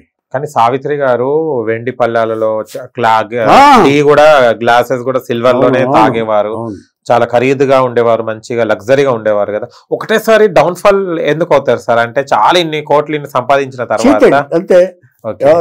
ఇప్పుడు ఒకటి చెప్పనండి, ఎవరో ఎంత మంచి గుణాలు ఉన్నా కూడా ఏదో ఒక ఇది ఉంటుంది. అవును, వీక్నెస్. ఆ వీక్నెస్ తోటి ఆవిడ పోగొట్టుకుంది. ఆవిడ కూడా సినిమాలు తీసే పోగొట్టుకుంది. ప్రాప్తం అనే మోగ మనసులు తమిళ్లో తీశారు ఆవిడ, ఇంకో సినిమా తీశారు, 2 అటర్ ఫ్లాప్. ఓకే. జమినీ గణేష్ గారి జర్నీ ఎలా ఉండేది చూసారా మీరు? వాళ్ళు చూసేదే ఉందండి, వాళ్ళు హ్యాపీగా చూపించారుగా మహానటి సినిమాలో. సేమ్ యాజ్ ఇట్ ఈజ్ ఉందా సార్ స్టోరీ? కొంచెం కల్పితంగా ఏమైనా ఉందా? కల్పితం అంటే ఒక అప్సెట్ వల్ల ఆవిడ డిస్టర్బ్ అయింది. ఓకే, అది మాత్రం నిజం. అది అతను చేసిన దీనివల్ల అంచేత అంతవరకు నిజమే కదా, వాళ్ళ జీవితం నాశనం అయిపోయింది కదా. కానీ ఒకప్పుడు హోమ్లీగా ఉంటాయి సార్ మూవీస్ చూస్తే కనుక. అంటే ఐటమ్ సాంగ్ అంటేనే సిల్క్ సుమిత, జయమాలిని వీళ్ళు గుర్తొచ్చేటోళ్ళు. బట్ ఇప్పుడు అవి కూడా ఇవిగా ఉండేవి, వల్గర్గా ఉండే కాదు. అవును, ఇప్పుడు కూడా. సిల్క్ సుమిత గారితో కూడా వర్క్ చేశారండి. అనేది నేను ఎగ్జాంపుల్ ఏంటంటే, అంత వాళ్ళు కూడా ఒక చరిత్ర మోపిన ఆర్టిస్ట్ వర్క్ చేశారండి. అదే ఇప్పుడు అందరినీ మనం ఇండస్ట్రీలో కొన్ని వేల మంది ఆర్టిస్టులు ఉన్నారు, వాళ్ళందరినీ పెద్దవాళ్ళు చాలా మంది అందరితో వర్క్ చేసాం. సూపర్. ఈ మధ్యన ఏమైనా శారద గారితో టచ్ లో ఉన్నారా? చాలా కాలం అయింది శారద గారు మాకు బాగా. నేను నా సినిమాలో 3 సినిమాల్లో ఆవిడ హీరోయిన్, ఆవిడ చేశారు. ఓకే. దుర్గాదేవిలో ఉన్నారు, సర్దార్లో ఉన్నారు, కాలేయంలో కూడా ఉన్నారు ఆవిడ. అచ్చా అచ్చా. ఓకే. అంటే సార్ ఇప్పుడు జర్నీ మీరు ఒక డైరెక్టర్ గా చేయడం జరిగింది, మళ్ళీ తర్వాత మీరు కొనసాగలేదు ఎందుకు? 4 movies కే డైరెక్టర్ గా అవును, ఫెయిల్యూర్ సక్సెస్ ఫెయిల్యూర్. కాలేదు. ఓకే. అంటే కెరీర్ ఎప్పుడు కూడా మనం అనుకున్నట్టు సాగదు కదండి. మనం అనుకున్నట్టు సాగితే మనం దేవుళ్ళు అయిపోతాం కదా. అంచేతంటే ఇది we have to accept it. Okay. ఎంచేతంటే మనం సక్సెస్ కాలేదు అంటే దాని ప్రకారం గౌరవాలు ఉంటాయి ఇక్కడ ఇండస్ట్రీలో. ఓకే. దాసనారాయణ గారికి ఏ స్టూడియోస్ ఉన్నాయండి? స్టూడియోస్ ఉన్నాయా? ఇప్పుడు ఏం లేవు. ఓకే. అంటే మద్రాస్ నుంచి ఇక్కడ హైదరాబాద్కి ఎప్పుడు వచ్చారు సార్ దాసనారాయణ గారితో మీరు? ఎప్పుడు రాసిన సినిమాలు మెడ్రాస్లో ఉండగానే సినిమాలు తీశాను ఇక్కడ. ఇక్కడ. ఓకే. అక్కడి నుంచి ఇక్కడికి వచ్చేవాళ్ళం, అంతే తేడా. అచ్చా అచ్చా. ఓకే. ఇక ఒక 95లోనో ఎప్పుడో గురుగారు వచ్చారు, నేను 2003లో వచ్చా ఇక్కడికి హైదరాబాద్కి. సార్ ఓకే, మీరు బుక్ రాశారు, చాలా బాగుంది. అసలు మీ పరిచయం, మీరు ఎక్కడ సార్? మీ ప్రాపర్ ఎక్కడ? మా ప్రాపర్ బెజవాడ దగ్గర, బందర్. ఓహో, బందర్. బందర్ లాంటి బస్తీలో సాంగ్స్ కూడా చాలా వచ్చాయి, బందర్ లడ్డు అని. బందర్ లడ్డు. బందర్ లడ్డు ఫేమస్ అక్కడ. ఏం చదువుకున్నారు సార్ మీరు? నేను డిగ్రీ డిస్కంటిన్యూ. ఓకే. అంటే ఈ నటన అంటే ఇండస్ట్రీ పైన ఎప్పటి నుంచి మీకు? లేదు, అసలు లేదు. It's miracle. మిరాకిల్. అది డ్రామాలు ఇంట్రెస్ట్ లేదు. అటు డ్రామా అంటే పక్క నుంచి వెళ్ళిపోయేవాడిని. ఓకే. అన్ని డెవలప్ చేసుకున్నాను, నేను ఇన్కల్కేట్ చేసుకున్నాను. అచ్చా. అని గురుగారి దగ్గరికి వచ్చిన తర్వాత డెవలప్ చేసుకున్నా. ఎంచేతంటే I was forced to come here. ఎవరు ఫోర్స్ చేశారు? మా ఫాదర్ చెప్పారు. ఆయన అడిగాడు మీ అబ్బాయిని అక్కడ పంపిద్దామని. ఈయన ఓకే చేశారు. వెళ్తావా అన్నారు. మా నాన్న మాట నేను కాదన్ను. వెళ్తాను, మీరు ఎక్కడికి వెళ్ళమంటే అక్కడికి వెళ్తానన్నాను. వచ్చాను. వచ్చి ప్రతి బిట్టు నేర్చుకున్నాను నేను. ఓకే. ప్రతిదీ నేర్చుకున్నారు? నేర్చుకున్నాను నేను, నాకు ఇంట్రెస్ట్ లేదు. అంటే ఫస్ట్ లో సార్ అంటే రావడం మనం కొత్త, అంటే దాసనారాయణ గారి దగ్గరనే మీరు ఎందుకు చేరారు? అంటే చాలా మంది ఉంటారు కదా. అదే ఆయన బంధువు కాబట్టి చెప్పాను కదా నేను. మా నాన్నగారు స్నేహితుడు మావళ్ళ గారు స్వర్గం నరకు నిర్మాత. ఓకే. ఆయన ద్వారా వచ్చాను నేను. ఆయన దగ్గర ఎందుకు వస్తాను? కానీ మంచి డైరెక్టర్ దగ్గర వచ్చేసారు. మంచి డైరెక్టర్, గ్రేట్ డైరెక్టర్. ఓకే. ఇప్పుడు మంచి గ్రేటు ఇవన్నీ ఎంతవరకు అంటే ఎంతమంది డైరెక్టర్లు ఉన్నా ఒక ఐడెంటిటీ కావాలంటే దాసనారాయణ గారికి ఒక ప్రత్యేకమైన ఎన్ని పనులున్నా కూడా ఆ మేధావి బ్రెయిన్ అలా పనిచేస్తుందనడానికి ఉదాహరణ దాసనారాయణ గారు. ఆయన ఎదురుగుండా అగ్నిగుండాలు బద్దలవుతున్నా సరే ఆయన బ్రెయిన్ కథ మీద రన్ అవుతూ ఉంటుంది. అన్ని కథలు ఎక్కడ రాస్తాడు ఆయన. సరే ఓకే, బుక్ రాశారు, చాలా బాగుంది. కానీ బుక్ మీ దగ్గరనే ఉంటుంది. మళ్ళీ మా లాంటి వాళ్ళు చదవాలి, దాసనారాయణ గురించి తెలుసుకోవాలి అంటే మళ్ళీ ఎలా?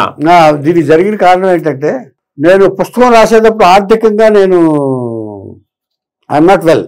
ఓకే. ఆర్థికంగా గురువుగారు ఉంటే గురువుగారు చూసుకునేవాళ్ళు. ఆయన నేను ప్రింట్ చేస్తాను అన్నారు. ఆయన ప్రామిస్ చేశారు. ప్రామిస్ చేసి వెళ్ళిపోయారు ఆయన. వెళ్ళిపోయిన తర్వాత అప్పుడు స్తబ్దం అయిపోయాను. నేను ఇక్కడ స్టాప్ చేసాను, పుస్తకం రాయడం పక్కన పెట్టేశాను. కానీ ఎందుకో నాకు గురువు గారు ఇంత ఇంట్రెస్ట్గా చెప్పి రాయించుకున్నారు.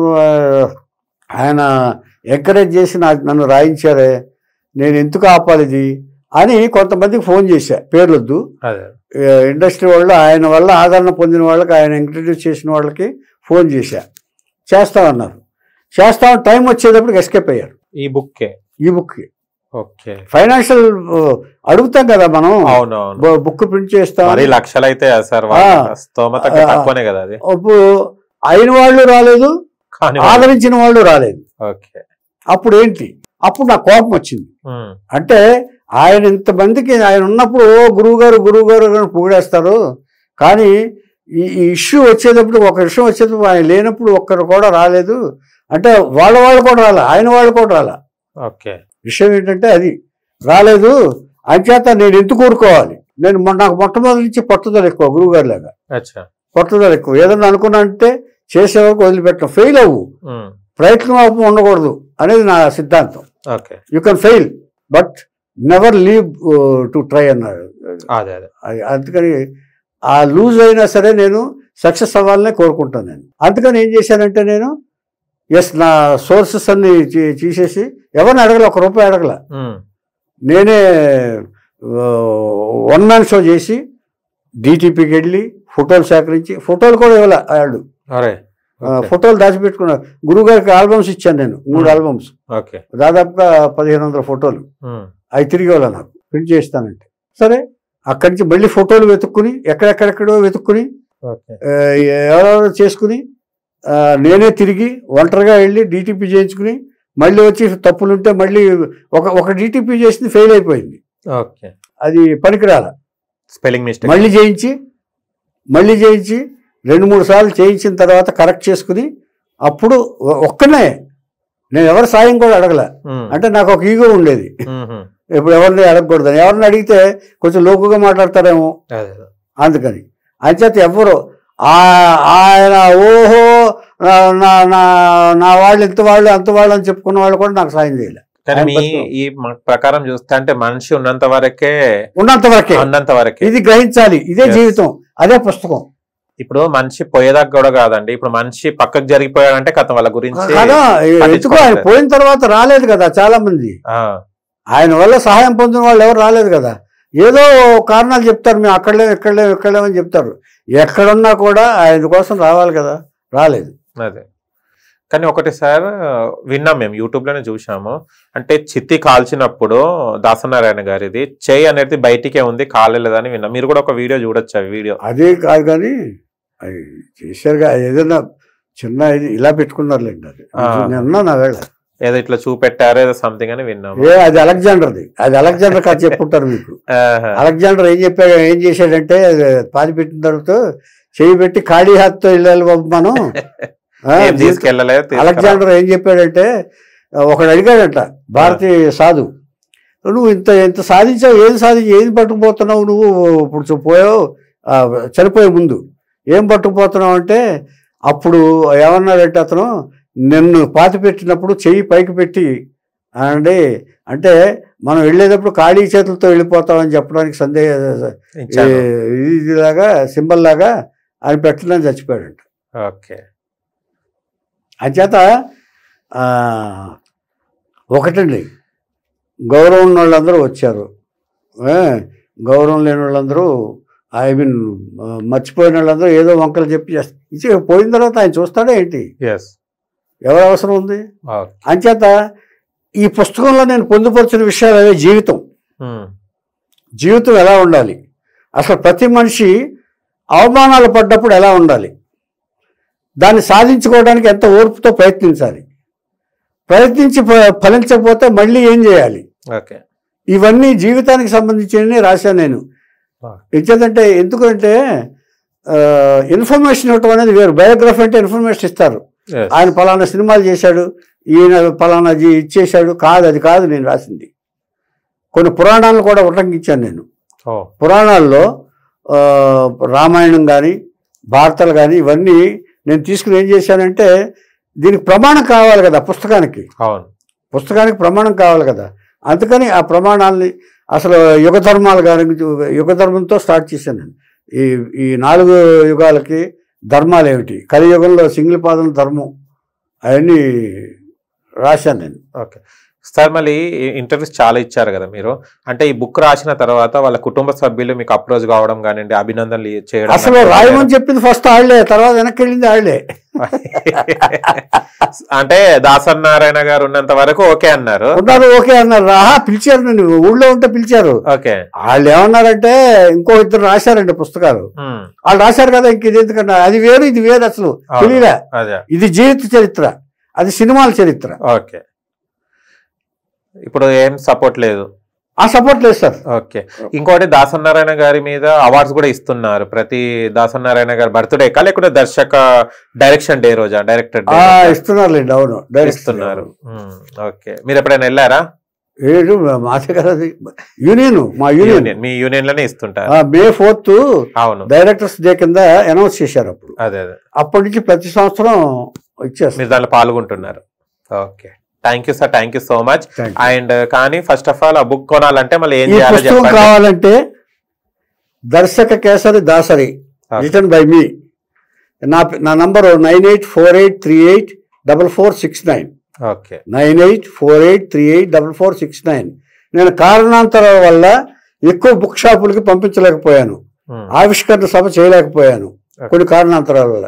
అదే కష్టపడి బుక్ ప్రింట్ చేశాను కాబట్టి అంచేత ఈ బుక్ కావాల్సిన వాళ్ళు నేనే మార్కెటింగ్ చేస్తున్నాను, నా దగ్గర పెట్టుకుని కొన్ని చేస్తున్నాను. అందుకని మీ బుక్ కావాల్సిన వాళ్ళు నన్ను సంప్రదించవచ్చు. ఏ టైం అయినా అర్ధరాత్రి అయినా కూడా నాకు ఫోన్ చేస్తే నేను రియాక్ట్ అవుతాను. Okay sir. అయితే మా గురువు గారు అలాగే చేసేవారు.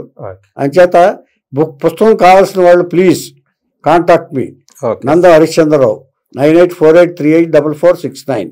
Okay sir, thank you so much sir. చాలా విషయాలు తెలుసుకున్నాం.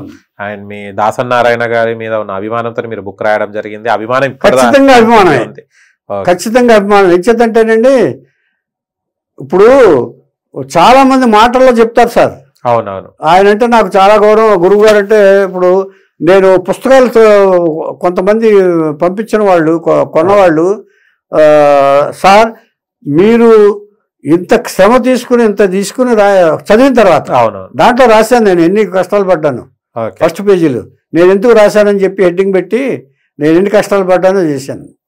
అంచేత రాసినప్పుడు చెప్పారు మీ కష్టం కనపడుతుంది సార్, అది మీరు ఎంత భక్తితో ఉంటే రాశారో ప్రతి అక్షరంలోనూ కనపడుతుందని చెప్పి నన్ను ప్రశంసించారు. కానీ ఇంటర్వ్యూ ప్రకారం నేను ఇప్పుడు ఆలోచించిన ఇప్పుడే ఒక క్షణంలో నాకు ఆలోచన వచ్చింది సార్.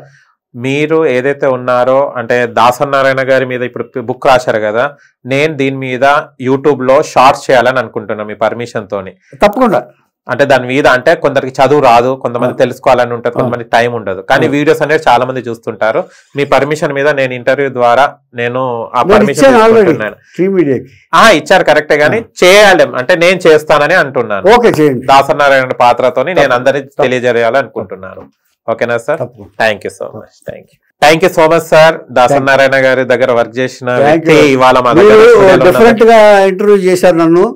ఇవాళ ఏంటంటే చెప్పిన విషయాలు చెప్పకుండా చెప్పానని నేను అనుకుంటున్నాను. నా అయితే ఇంత ముందు ఇంటర్వ్యూలు ఇచ్చాను కాబట్టి నేను చెప్పిన విషయాలు చెప్పకుండా కొత్త విషయాలు చెప్పాను. టైటిల్ గురించి కానివ్వండి, గురువు గారి గురించి కానీ కొత్త విషయాలు చెప్పానని అనుకుంటున్నాను. Okay sir, thank you so much.